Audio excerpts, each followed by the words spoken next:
El Señor esté con ustedes. Y con tu espíritu. Lectura del Santo Evangelio según San Lucas. Gloria a ti, Señor.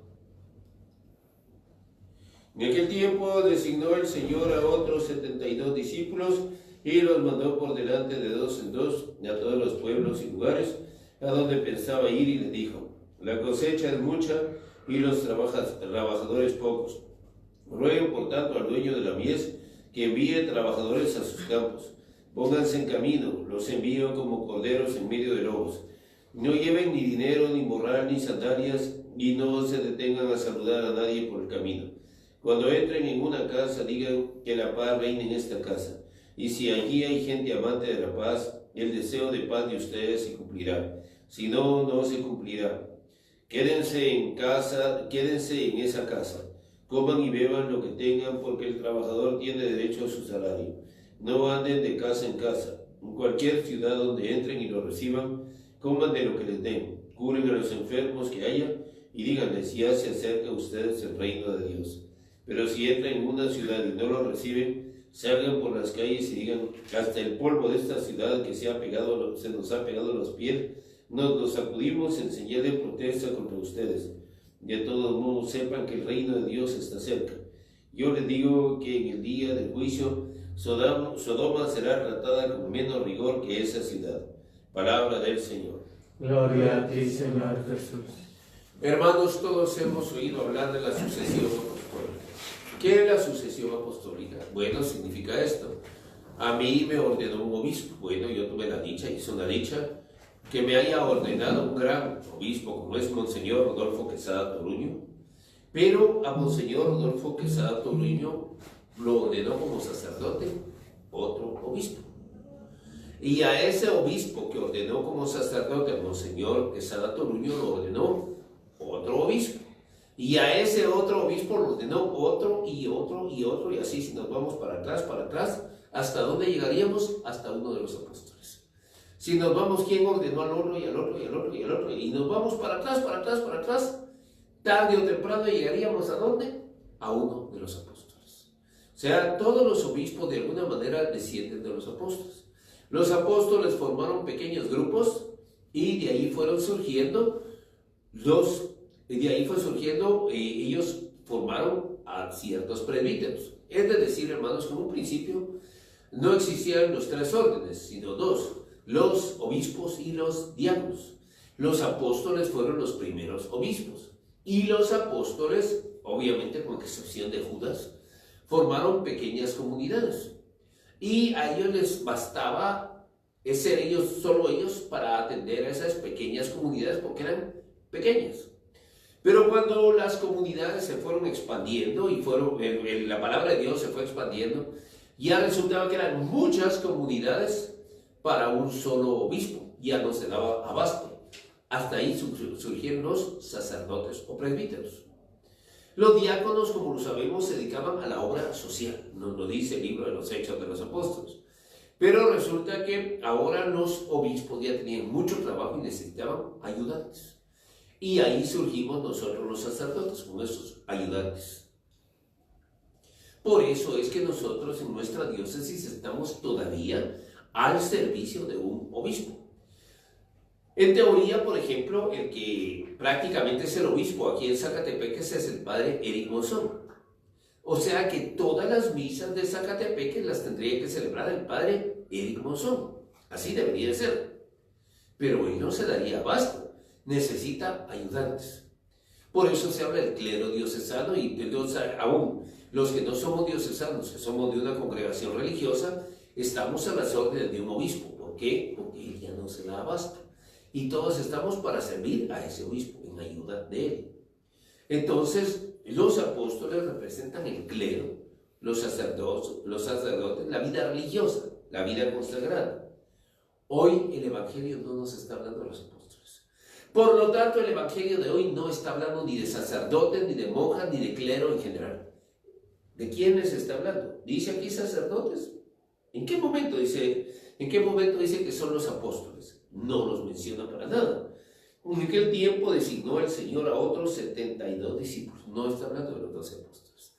Por lo tanto, no está hablando ni de obispos, ni de sacerdotes, ni de vida consagrada.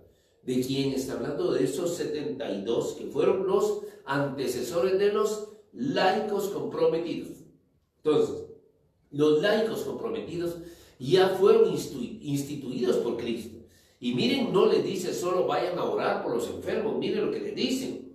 En cualquier ciudad donde entren y lo reciban, coman de lo que les den, curen a los enfermos que haya y díganles, ya se acerca a ustedes el reino de Dios, les dice que hasta los curen. O sea, el laico tiene un papel de mucha importancia. El laico es muy importante y vemos que Jesús ya tomó un grupo de 72 laicos. Ahora bien, Jesús tenía el poder de hacer todo este trabajo que los mandó a ellos, tenía el poder de hacerlo él. Sí, para Dios no es imposible. Y Jesús nunca dejó su categoría divina de ser Dios. ¿Necesitaba realmente Jesús de los apóstoles? ¿Necesitaba realmente Jesús de esos 72 discípulos?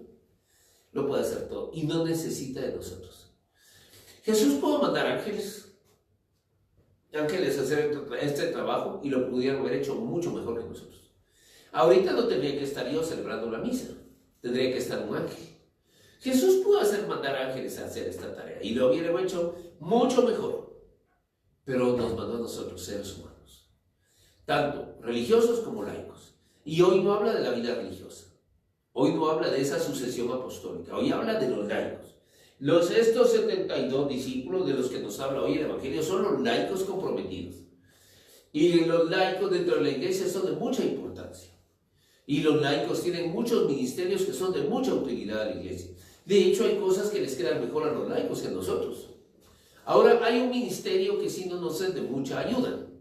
Que le digan a alguien, mire, ¿y su ministerio cuál es? Pues mi ministerio es calentar la banca los domingos. Ah, bueno, de ese ministerio sí podemos prescindir algo, ¿verdad? Pero tenemos muchos ministerios. El laico puede ser lector, el laico puede ser, ministro de la comunión, el laico puede estar en un ministerio de coro, el laico puede administrar. A mí me agrada mucho cuando veo que muchos de mis feligreses están en algún grupo, porque quiere decir que son laicos activos. Qué bueno sería que todos estuvieran dentro de un grupo, y yo apoyo los grupos. Y cuando me dicen que se va a formar un nuevo grupo, yo lo apoyo, porque el laico debe trabajar. Jesús mandó hoy a estos 72 laicos a trabajar. No, insisto, no estamos hablando de los 12 apóstoles, porque los 12 apóstoles representan a nuestros antecesores, los primeros obispos, los antecesores de los sacerdotes. No, está hablando de los laicos. Entonces, hermanos, hoy Jesús invita a los laicos hasta incluso curar a los enfermos. Curarlos, dice oren por ellos, dice cúrenlos. O sea que aquí prácticamente está diciendo que el laico tiene poder de sanación. Aquí lo dice, no lo digo yo. Porque si el laico no lo pudiera hacer, no les diría curen a los enfermos, solo les diría oren por ellos. ¿Saben cómo les diría? Oren por ellos y cuando consigan un sacerdote, que el sacerdote ore por que los sacerdotes lo curen. No, ustedes cúrenlos. Aquí muchos laicos me han dicho, mire padre, ¿puedo ir a orar por los enfermos? Hágalo. Hubo unas ocasiones donde lo teníamos prohibido cuando la pandemia estuvo muy dura, que le dije, disculpe hermano, ahorita nadie puede ir a orar por los enfermos. Pero ahora ya se puede. A mí me agrada cuando muchos laicos van a orar por los enfermos. Aquí les dice, curen a los enfermos. Entonces el papel del laico es de suma importancia. Y quiero decir el papel del laico y de la laica. Todavía no hay el número que yo quisiera de predicadoras mujeres. Ya hay algunas, pero todavía yo quisiera que hubiera más. Entonces, hermanos, algunos Dios nos ha llamado a la vida religiosa. Y cuando Dios nos llama a la vida religiosa, no debemos decir que no. Pero algunos Dios nos quiere como laicos. El ejemplo lo tenemos de alguien que lo quiso seguir en la vida religiosa. Tenemos el ejemplo de alguien a quien Jesús lo invitó. Él iba a ser parte de la jerarquía de los apóstoles, al joven rico. El joven rico iba a ser uno de los apóstoles, pero prefirió su cochino dinero. Le pareció mejor su cochino dinero, dio la vuelta y se fue. En cambio hay alguien que quiso ser apóstol y Jesús lo mandó, pero no sin trabajo. El endemoniado de Gerasa le dijo, te seguiré a todas partes. O sea que iba a ser un apóstol. No lo dijo. Te vas a quedar aquí, pero no solo así. Te vas a quedar aquí dando testimonio de lo grande que Dios ha sido contigo. O sea, no lo permitió ir en su seguimiento como un apóstol, pero sí le puso trabajo como laico. Y el endemoniado de Gerasa, ahora ya era el ex endemoniado de Gerasa, hizo un excelente trabajo. Porque Jesús nuestro Señor le dijo que fuera a dar testimonio con su familia. Pero la Biblia dice que no se limitó a su familia. Andaba dando testimonio por toda la región de la Decápolis, que era bastante grande. Entonces, hoy es una invitación a nuestros hermanos laicos. Una invitación a nuestros hermanos laicos a trabajar para Dios nuestro Señor. Hoy también estamos celebrando a Santa Teresita del Niño Jesús. Cuando las parejas se casan, hacen 6 promesas. La quinta de estas promesas dice, prometen educar a sus hijos en la fe cristiana. Y dice la mayoría, dicen que sí. Sí, dirá, porque si no digo que sí, este viejo no nos casa, por eso tengo que decir que sí. Pero no lo piensan cumplir. ¿Por qué? Porque los niños de Dios no saben nada. Pero no solo es obligación de los padres, también es obligación de los hermanos mayores. Aunque no debería ser una obligación, debería ser un gusto hablarles a los niños de Dios. Esta gran santa que celebramos hoy, Santa Teresita del Niño Jesús, tal vez no hubiera sido tan santa, o tal vez no hubiera llegado a ser santa, sin la influencia de su hermana mayor. Cuando Santa Teresita era muy niña, su mamá murió. ¿Quién le enseñó todas las cosas relativas a Cristo? Su hermana mayor. Yo siempre he pensado que detrás de la santidad de Santa Teresita del Niño Jesús está su hermana mayor, que fue la que la educó en la fe. No es el único caso.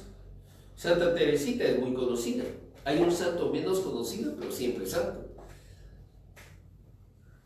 Y este santo, yo recuerdo que este santo llegó a ser muy... José María Tomasi se llama, San José María Tomasi. Sus biógrafos dicen que su hermana, que era una religiosa que se llama María Crucificada, debía ser también santa junto con él. Porque dice que sin su hermana él no hubiera llegado a ser tan santo. Dicen que los buenos consejos de su hermana, cuando él tenía problemas espirituales, consultaba a su hermana por cartas y esas cartas se conservan. Dice que si no hubiera sido por los buenos consejos de su hermana mayor, tal vez él no hubiera sido tan santo. O sea, los hermanos también influyen mucho en sus hermanos menores para que puedan encontrar a Dios. Y quiero recordar que hoy, primero mencioné a Santa Teresita del Niño Jesús, porque era la que primero tenía que mencionar. Pero hoy también se celebra el Día del Niño. ¿Qué mejor forma sería de celebrar el Día del Niño que llevar a los niños hacia Dios? ¿Cuál es el mejor regalo que le podemos dar a los niños? ¿Piñatas? Dulces, regalos, celulares. El mejor regalo que le podemos dar a los niños es darles a Dios. Dejen que los niños se acerquen a mí y no se los impidan. ¿Y quiénes son los que se los están impidiendo? Los adultos que a los niños jamás les hablan de Dios. Nunca se me va a olvidar. Yo hice una pastoral en el Bajo Lempa, en el departamento de Usulután, en El Salvador, hace muchísimos años. El sacerdote que guiaba la pastoral, el que dirigía todo, me dijo: vos vas a tener suerte porque te vas a hospedar con la familia más católica de la comunidad. Ah, qué bien, dije yo. Y un día estaba leyendo yo la Biblia y la niña Maribel, que ya tenía como 5 años, me pregunta: ¿y usted qué está leyendo? Estoy leyendo la Biblia. Y la niña de la familia más católica de la comunidad me pregunta: ¿y eso qué es? La familia más católica de la comunidad. La Biblia habla de Dios. Y me hace la pregunta que yo no me imaginaba: ¿y quién es Dios? De la familia más católica de la comunidad, imagínense cómo estarían nosotros. ¿Y quién es Dios? Dios es el que hizo el cielo, las montañas, todo te hizo a ti. ¿Y él dónde vive? Él vive en el cielo, en todas partes. ¿Y tiene cama? Me dijo. No, igual no le da sueño. La niña de la familia más católica de la comunidad, ¿cómo estarían nosotros? Entonces, ¿quiénes son los que no les dejan a los niños acercarse a Dios? Los que nunca les hablan de Él, jamás les hablan de Dios a los niños. Entonces, hermanos, pedimos por la intercesión de Santa Teresita del Niño Jesús, que hoy que se celebra el Día del Niño, se les dé a los niños el mejor regalo, mejor que un celular, el regalo de darles a Dios en sus vidas. Alabado sea Jesucristo. Por siempre sea